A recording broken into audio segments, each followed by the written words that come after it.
more people are getting vaccinated. More lives are being saved. Let's be clear.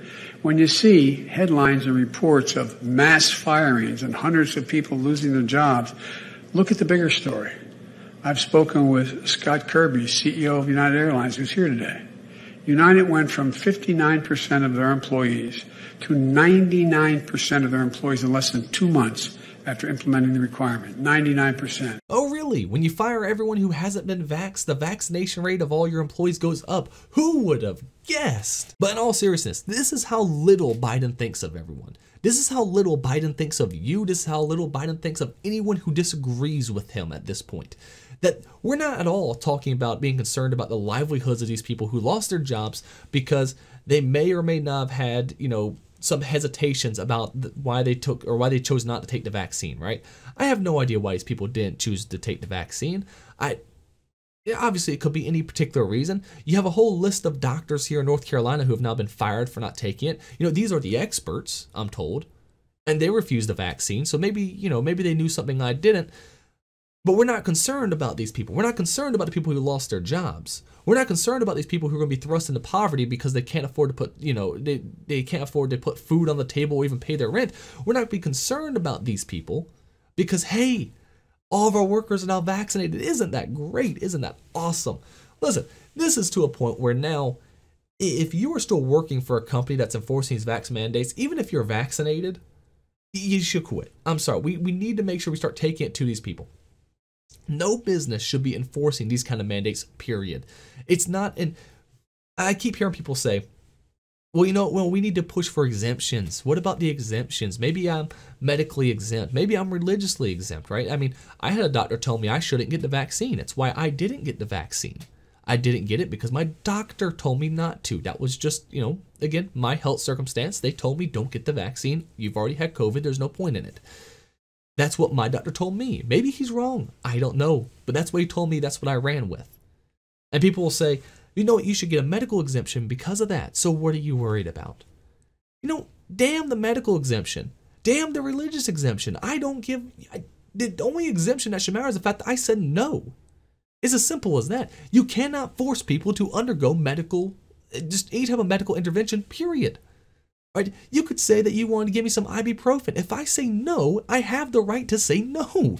It is not very hard to understand this. You cannot take somebody and say, take this drug or else. And that is what this is. And people will say, oh, well, they're not forcing it. Of course, if you don't take it, there's just certain consequences to it. What do you think force is? Well, guess what? I can go out there and smoke weed outside. No one's forcing me not to, but hey, if I do it, I'd have to pay the consequences of it, right? Because cop will come by in North Carolina for some dumbass reason it ain't legal. This is just total nonsense. It is force. When you sit there and say, we're going to take away your livelihood, yes, this is a form of force. It's funny. When it came to the Me Too movement, they said that a director saying, of course, to a woman, hey, you got to do a certain act or else you'll lose your livelihood. Well, that was forcing her against her will to do that act. Right? So when it comes to sexual assault, we consider someone who says, we're going to take away your livelihood if you don't do X. You know what X means.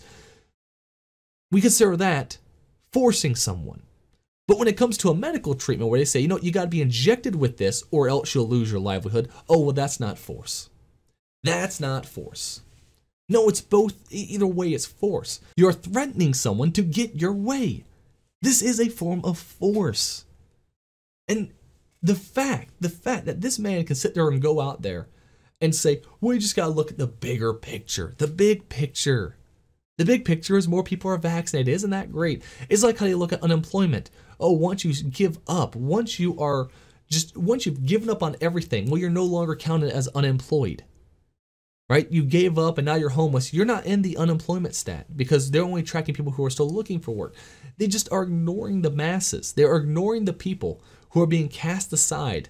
As long as they can get to their utopia, they don't care. They like to talk about, movies like Elysium. Well, they show the real end of capitalism where the rich just don't care about the little people. What about what's happening now? When we have a government who is literally making it impossible for the average person to have a livelihood, just to have any bit of chance at, really feeding their family, unless they do what they are told, like the serfs they are. You know, I always said, you know, we're on this route. You know, we're on this route to becoming the serfs of the government. And what do you know? The fact that they're now saying that, like a parent telling their kids, no, you will do this or else.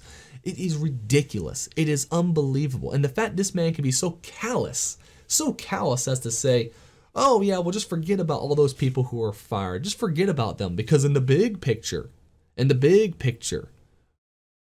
more people are vaccinated who are working, huh? How about that? It is absolute insane. These people, they are just fully embracing their ideas of collectivism. The idea that we don't care about you as the individual, we only care about the collective good. And that's total BS. We know what happens when when someone has this sort of mindset. We know what happens when a leader is a collectivist. All that ends up happening is atrocity after atrocity after atrocity. It's what happens in communist countries like Soviet Russia. It's what happened in Cuba. It's what happened in Venezuela. What happened in Germany. Anytime collectivists take control, it leads to atrocities. And I would say the mass firing of people and having mass amounts of people lose their livelihoods because they will not consent to having a medical treatment, I would call that an atrocity. I completely would. Because you're taking away people's right to choose what they inject in their own body. My God, how much more dystopian can we get at this point? This is why we have to be on our toes here coming up when, you know, in 2022, at least for the midterms. And we have to be on our toes when it comes to, of course, what's going to be for the next presidential election, because we cannot put up with this. We cannot have this continue. If this continues, man, we're in some serious trouble. I mean, also, what happens to these people after they lose their livelihoods? They don't go away. They don't go away. What happens to them after that? Do they form little communes? Do they go to a more free state like Florida or Texas? I don't know. But the reality is these people don't go away. And we've taken away everything someone has, everything they have to live for. That's when people get dangerous. Now, I don't think we're at a point where we need to be violent yet. I don't think we're there yet. I think we can still accomplish what we want through peaceful protest and through elections. Yes, I still believe that we can, of course, elect the right people. However, I believe we should do it at the local levels first. We have to push local elections even more. I think in doing so, we can create massive change in this country. Right? We can pull a convention of states without having to do anything with the presidency. All right, that's just how it works. We have a great system in place. I think there's many ways to go about this peacefully. But when you've taken away everything from someone, their entire livelihood, all because they wouldn't consent to being injected with a certain medication, man, that's when people start getting violent. That's when things get scary. All right, and we're fools if we think that, we like to say that, well, if it did turn violent, the right would win because we have all the guns. I agree with that to a certain extent, but we don't know what comes next. All right, for the most part, in history, when rebellions happen, when civil war happens, it doesn't end well for either side. When someone overthrows a terrible government, man, the government that comes next is usually not any bit better, right? So we have to be careful about what's going on here. We have to do what we can to still be peaceful. And it's going to be harder to be peaceful, though, when people are losing everything they have. That's what I'm really worried about. I'm worried about these people. I'm worried about what are they going to do at this point? They can't feed their families. They've lost their livelihoods. There's people who have been doctors for over a decade. That's what they do. And they now have lost everything. What do they then go and do, or what do they do after this? Man, I mean, I can't believe how blatant they've now gone. I can't believe how blatant Biden is now in his idea of collectivism. Forget those people who you saw suffer. The collective good is what truly matters. Absolute insanity. Either way, of course, what do you think? Leave it in the comments below. What's the best plan? Can we still save the country, or is this something that we're going to have some type of separation? I think we can still save it. I think there's still plenty of opportunities here coming forward, though I think they are dwindling day by day. So I think we have to be on our toes with that sort of stuff. But of course, what do you think? Leave a comment below. And if you've enjoyed this video, leave a thumbs up and make sure you subscribe to the channel. Either way, thanks so much for watching, and we'll be talking again real soon.